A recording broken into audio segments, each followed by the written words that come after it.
રાજસ્થાનના સીએમ ભજનલાલ શર્મા શું કહી રહ્યા છે, જુઓ વિડીયો। तब मनाया जा रहा है। मित्रों, कई मैं देख रहा हूं कि सीनियर पत्रकार भी हमारे सामने बैठे हैं जो उन्होंने लंबे समय से पत्रकारिता की है,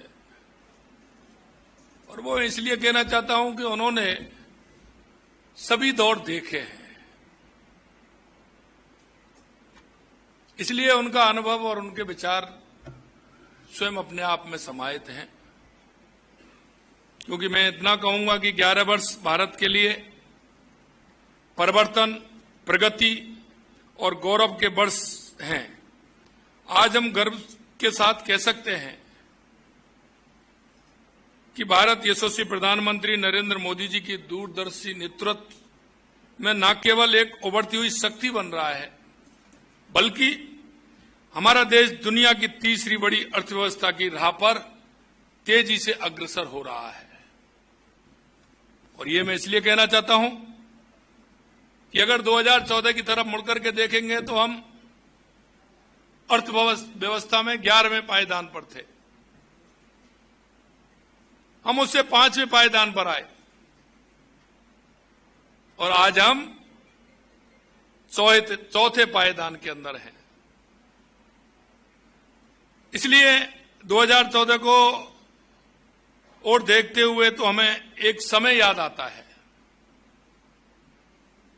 जब भारत चुनौतियों से जूझ रहा था, लेकिन पथ प्रदर्शक श्री नरेंद्र मोदी जी ने अपने मजबूत संकल्प, अदम्य इच्छा शक्ति, जन केंद्रित दृष्टिकोण के साथ भारत की तकदीर और तस्वीर बदल दी।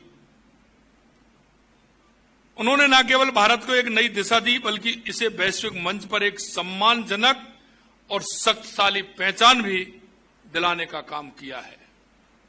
आज भारत की आवाज विश्व मंच पर न केवल आदर से सुनी जाती है, बल्कि उसका सम्मान भी किया जाता है। पिछले 11 वर्षों में यशस्वी प्रधानमंत्री नरेंद्र मोदी जी के कार्यकाल में जो जनहितैषी कार्य हुए हैं, उनका पूरा वर्णन प्रेस वार्ता में दिया नहीं जा सकता। फिर भी आपके समक्ष कुछ प्रमुख विवरण रखना चाहूंगा।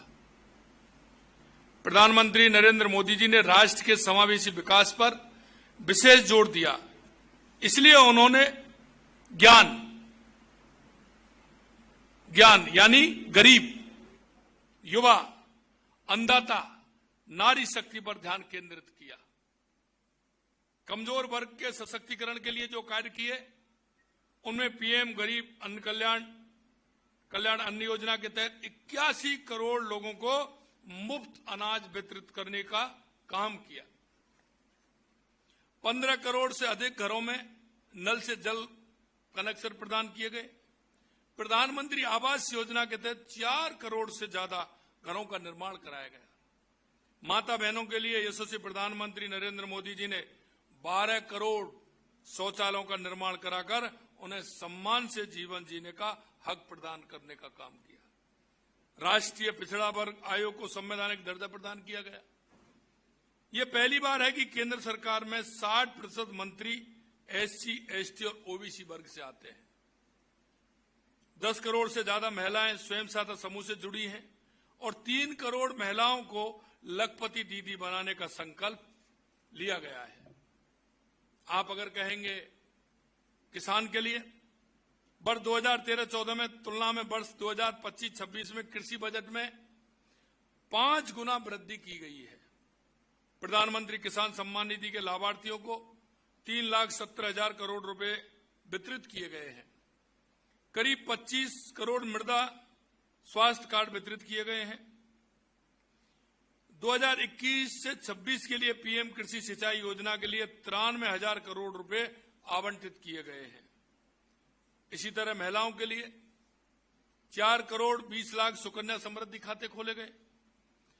पीएम मातृ वंदना योजना के तहत लगभग 4 करोड़ गर्भवती महिलाओं और स्तनपान कराने वाली माताओं को 18,000 करोड़ से अधिक की राशि वितरित की गई। सवेतन मातृत्व अवकाश 12 सप्ताह से बढ़ाकर के 26 सप्ताह किया गया उज्ज्वला योजना के माध्यम से 10 करोड़ 33 लाख से धुआं मुक्त रसोई बनाई गई। लगभग 2 करोड़ 75 लाख पीएम आवास ग्रामीण लाभार्थियों को 73% महिलाएं उसमें आई हैं।